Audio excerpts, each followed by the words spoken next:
Welcome to Cakes and Lifestyle by Chef Emily.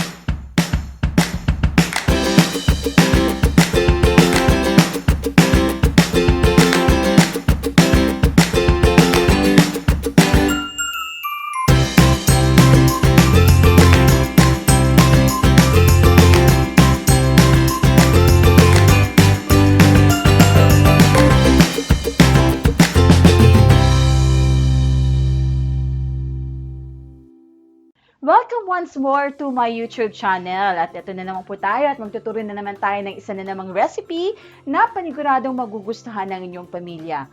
Natatandaan pa ba ninyo ang mga times na adik tayo sa cheese bread?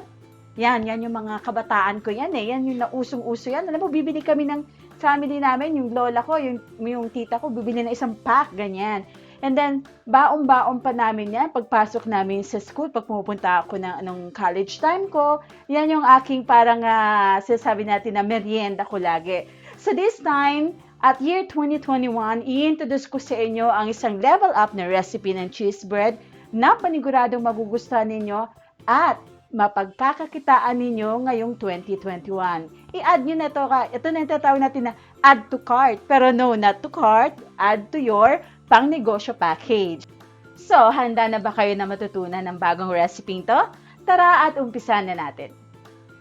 Para sa ating dough, meron tayong 2 cups of bread flour, 1 cup of all-purpose flour, half a cup of powdered milk, 1/4 cup of sugar, 1 teaspoon of salt, 2 medium-sized egg, 3/4 cup of fresh milk, and our yeast mixture.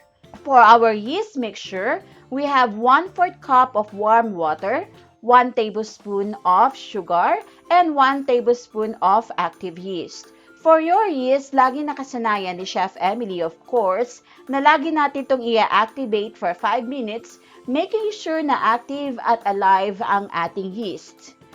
Isa sa mga tip na mai-share ko sa inyo is to make sure na kapag nabuksan ninyo ang inyong instant yeast, put it back to the freezer. And it could stay there for at least 3 months. Active na active pa rin po ito. Una natin ilalagay syempre ang ating 2 cups of bread flour. Kung wala kayong mahanap na bread flour, pwede naman po na lahat ng gamitin ninyo ay all-purpose flour. Pero since gusto natin na mas mura ang ating cost, since mas mura po ang bread flour, you can use bread flour for this. Alright, we have our 2 cups of bread flour. Now we will add our milk, our salt, and sugar. I-mix natin ng konti para kumalat yung salt po natin. Pagkatapos, pwede na natin ilagay ang ating egg. Do it one at a time. Ayan. Low speed lamang po tayo sa ating mixer. Susunod natin na ilalagay ang ating yeast mixture. Again, ito yung dahilan kung bakit hindi ko sinasabay ang aking yeast mixture kasi gusto kong masigurado na ang aking yeast ay buhay na buhay pa. Ayan, kitang-kita nyo naman na buhay pa po ito. I-mix nyo lang po ulit until everything is well combined. Now we will add our fresh milk. Kung wala kang fresh milk, you can use evaporada kung gusto po ninyo or kahit water naman kung nagtitipid po kayo. Pero since mas gusto ko yung linamnam ng fresh milk, kaya fresh milk po ang mas gamit ko dito. Once everything is combined, pwede na natin ilagay ang ating 1 cup of all-purpose flour. Once again, kung wala kayong all-purpose flour, pwede po nyong gamitin lahat bread flour or lahat all-purpose flour. Nasa sa inyo po yun. The reason why gumagamit ako ng 2 cups of bread flour and 1 cup of all-purpose flour kasi napansin ko na mas malinamnam po siya at mas tumatagal po yung ating bread kapag mixed po ang ginagamit natin na powder. Pwede na natin ilagay lahat ng flour natin. Para sa mga nasa abroad, ang bread flour po or class A bread flour ay wheat flour po ito. So, makikita po ninyo sa mga store, lalo na sa mga nasa Middle East, ito po yung tinatawag natin na wheat flour, ang bread flour po. So, makikita po ninyo yan doon. Hayaan na po natin ito na mag-bloom, ay mag-develop ang ating dough at low speed muna for approximately 10 minutes. Isang tip galing kay Chef Emily. Tandaan po ninyo na ang iba't ibang flour ay may iba't ibang consumption po sa liquid natin. Para po malaman po ninyo, lagi po ninyong titingnan yung consistency ng ating dough. Ang gamit ko po na flour ay wooden spoon. May mga pagkakataon na may mga flour tayo na matakaw sa water, meron namang hindi. Ang timbang ng ating flour ay approximately 450 grams. Huwag nating kalimutan na ilagay ang ating 3 tablespoon of butter. Kung walang butter, pwede rin pong margarine. Now we can speed up our mixer to medium-high or sa KitchenAid, nasa number 4 po siya. O hayaan mo mag-develop yung dough natin for 5 minutes or until kuminis na po siya at makikita na natin yung tinatawag natin na window pane. Ayan, ang ganda na ng ating dough after 15 minutes of using the KitchenAid. Ang ganda na ng kanyang kinalabasan. Kinis-kinis na. Grabe, di ba? Now, we will going to weigh this. So, tingnan natin kung gaano siya kabigat. So, nasa approximately 974 or approximately 1 kilogram po yung kanyang kinalabasan dito. So, we'll divide this into 5 equal. So, 200 grams, approximately 200 grams each po yung gagawin natin. And, kailangan natin ng extra na all-purpose flour para po mag-dust po tayo dito sa ating floor habang ginagawa po natin to. Okay, so this is approximately 200 grams or at least 194, 197, 190 yung isa naman dito. And then, ininid po natin to using our bread flour rather dito or bread flour or all-purpose flour kung ano po yung gusto ninyong gamitin. Pero bago po yun ay kukulayan po muna natin to. So, for now, I'll be using Buko Pandan Flavor Aid. So, lalagyan muna natin to ng Buko Pandan Flavor Aid. Konti lang, kahit konting-konti lang sa gitna. Ayan, para ito ay maging Buko Pandan flavor. Okay, imimix po natin para mag-combine po yung color po niya dito. So, ang use po ng ating all-purpose flour or bread flour is para po hindi po tayo masyadong manlagkit sa ating table. Ayan, naamoy ko na, mabango na siya, mabango yung ating dough. If maramihan yung gagawin ninyo, you can actually add the flavor habang ginagawa na po ninyo yung inyong dough. Pero kung halimbawa, ganito lang na konti lang yung mixture mo, you can just go ahead and divide. However, mas maganda talaga na i-add mo na yung flavor habang ginagawa mo yung iyong dough. Nag-add din ako ng konting oil sa aking kamay para hindi maging sticky. Approximately, ang nilalagay ko lang ay nasa 1/2 teaspoon, mga ganun lang. Kung gagawin ninyong isang recipe ay isang flavor, pwede po ninyo gawin yon. Just add at least mga 2 teaspoon of the flavors na gagawin po ninyo sa inyong mixture. Just don't forget to add at least another 50 grams of all-purpose flour or bread flour kung ano man po yung available po sa inyo para hindi po siya manlagkit later on. Okay, so ito na yung 5 flavors po natin. We have our vanilla, French vanilla flavor. We have the chocolate, Buko Pandan or the pandan flavor, the ube, and the strawberry. Now, we'll rest this for 30 minutes or 1 hour, lalo na ngayon at malamig ang panahon.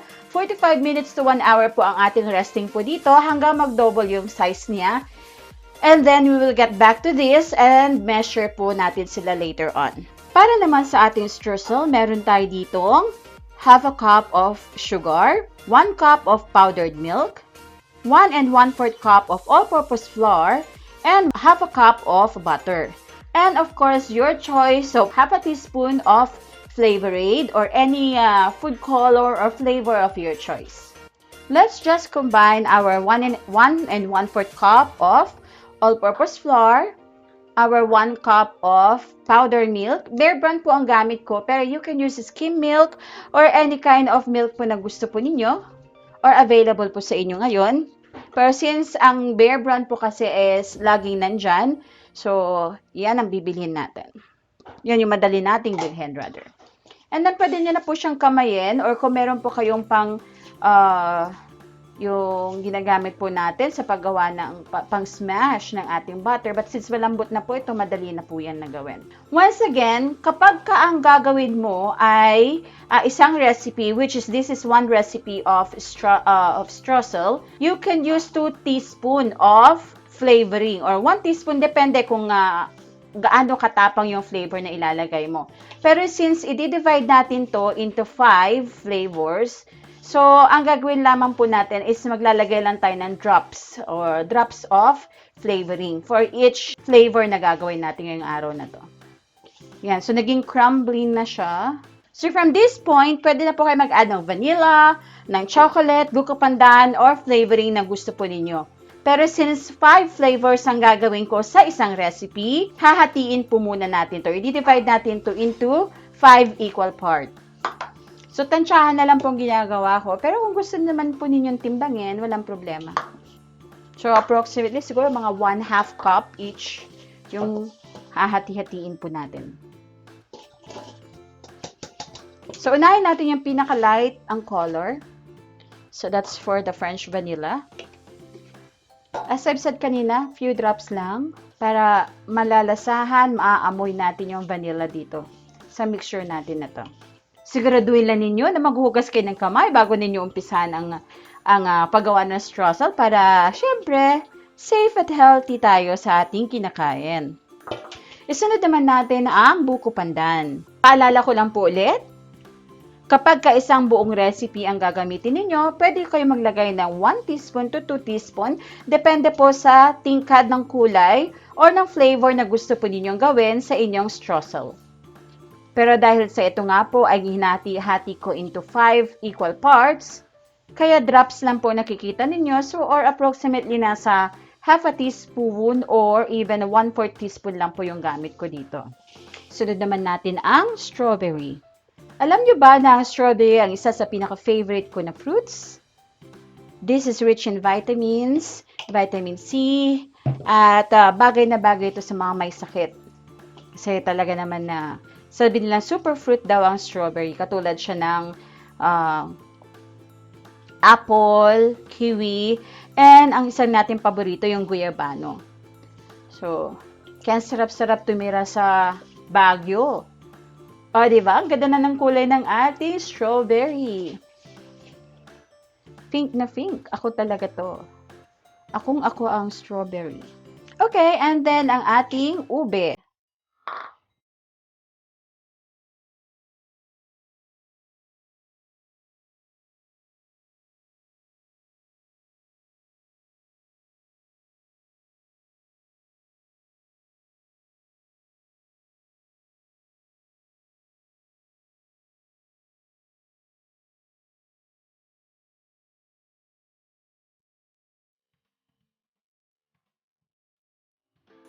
Pagkatapos natin i-rest ang ating mga dough, ayan, ready na siya. Pwede na naman na natin siyang i-shape and then lalagyan natin ng streusel. So this is 193 or 200 grams approximately. Sabihin na lang natin 200 grams yan para hindi kayo masyadong mahirapan sa pagtitimbang, no? Sa 200 grams, gagawin natin 40 grams each or at least 39, ganon. So, 5 hati. Kung gusto niyo naman na magtipid-tipid at liitan ng inyong dough, pwede naman. So, ganyan so 35 grams lang, walang problema doon. Okay, so hinati ko siya into 40 grams or 37 grams each. At syempre, bibilugin natin yan. Then, ilalagay na natin dito sa ating, lalagyan na natin ang ating streusel. Streusel! Pwede mo ulitin ulit to kung gusto mo na mas marami pa yung ilalagay mo sa ibabaw para mas marami pa yung mga kumapit. No? So, ulitin natin ulit maya-maya ng konti. Para dumikit yung mga streusels natin, this is the technique that I think effective para dito, no? So, ilalagay mo siya sa ibabaw and then a little bit of press. Hindi talaga siya bilog, kundi medyo oblong po yung shape po niya. Yan. So, yan, mas kakapit na yung mga streusels natin.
Alright. So, pwede na natin itong i-proof for 1 hour to 1.5 hour. Depende po kung gaano kalamig or kainit ang inyong working area. But since ngayon is winter season or malamig talagang panahon natin, aabutin to na approximately 1 hour, minsan 2 hours pa yung ire-rest natin dito hanggang sa mag-double na yung size niya. Para naman sa ating pastry cream, meron tayo ditong 2 cups of fresh milk, 4 pieces of egg yolks, half a cup of sugar, pinch of salt, 1/4 cup of cornstarch, and 1/4 cup of all-purpose flour, and of course, our 3 tablespoon of butter. And wag natin kakalimutan ang choice of flavor natin. Depende yan kung isang recipe and 1 tablespoon of our choice of flavor. Una natin gagawin is to cream our egg yolks and our sugar. You can use a hand mixer if you would like. But for me, okay lang sa akin kahit whisk na lang ang gagamitin ko. Mamaya-maya lang ay puputi na to. A few moments later. May hand mixer po ako. Type ko lang na i-exercise ang mga muscles ko. Ang kulit lang eh.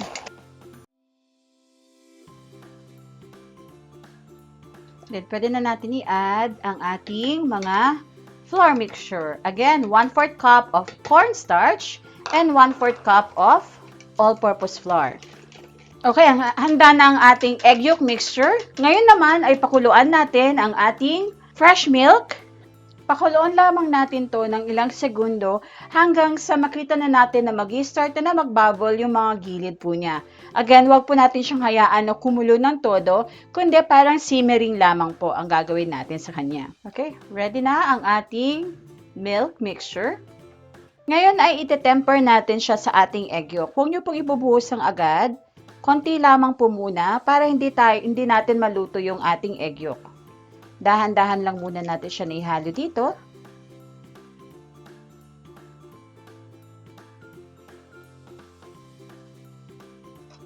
Pagkatapos ay muli natin siyang pakukuluan hanggang sa lumapot. Continue mixing. Para makabuo tayo ng malapot at maganda at makinis na pastry cream, make sure na hindi po ninyo hihintuan ang paghalo po sa inyong pastry cream habang ito ay pinapalapot po natin sa init. Just keep on mixing hanggang sa lumapot na po ito. Magandang exercise din po ito para matone natin ang ating mga muscles. This will only take you 1 to 2 minutes and then lalapot na po siya.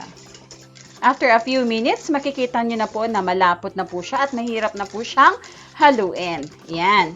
So, mas creamy po siya kapag continuous yung paghahalo natin. Maiwasan din natin na magkaroon ng sunog or masunog po yung ilalim po ng ating pastry cream. Pwede na po natin siya hanguin and ilagay na natin ang ating 3 tablespoon of butter. Again, kung walang butter, pwede po kayong gumamit ng margarine.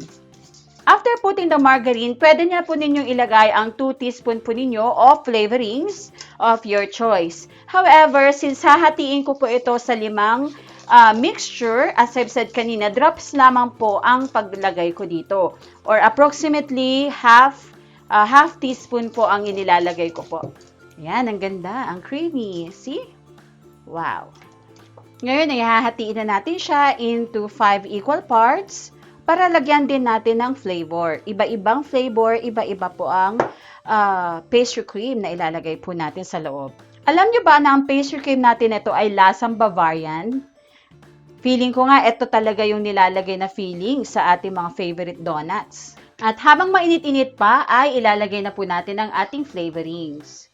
This is for our strawberry flavored fillings. Nabago-bago talaga ng strawberry. Love na love ko talaga to. Mas maganda na ihalo ninyo ang flavor ninyo habang mainit pa ang mixture. Ayan. Ito naman ang isa sa mga paborito ng ating mga televiewers. Ang ating, tinatawag natin na ube ube fillings. Yun, no? Ubeng-ube talaga.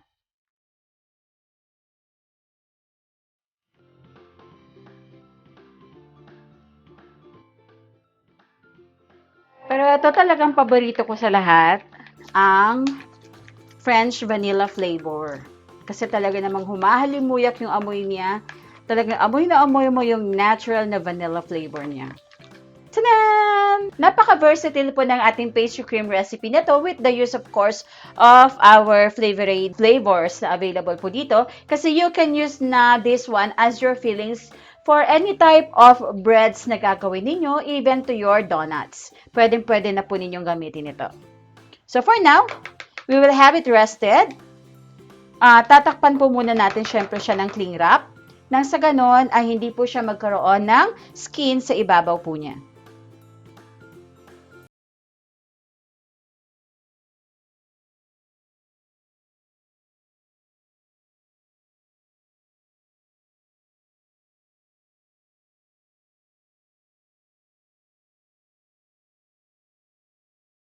Now let's bake this for 15 to 20 minutes at 150 degrees. Alright, so after 20 minutes, or kung gusto din yung hinaan ba ng konti para hindi siya masyado mag-brown, gawin niyo siyang 15 minutes if you would like. And it's time for us to fill or put our fillings we have now here on individual pipe. Strawberry, ube, chocolate, buko pandan or pandan, and our Bavarian vanilla. So let's start putting our fillings.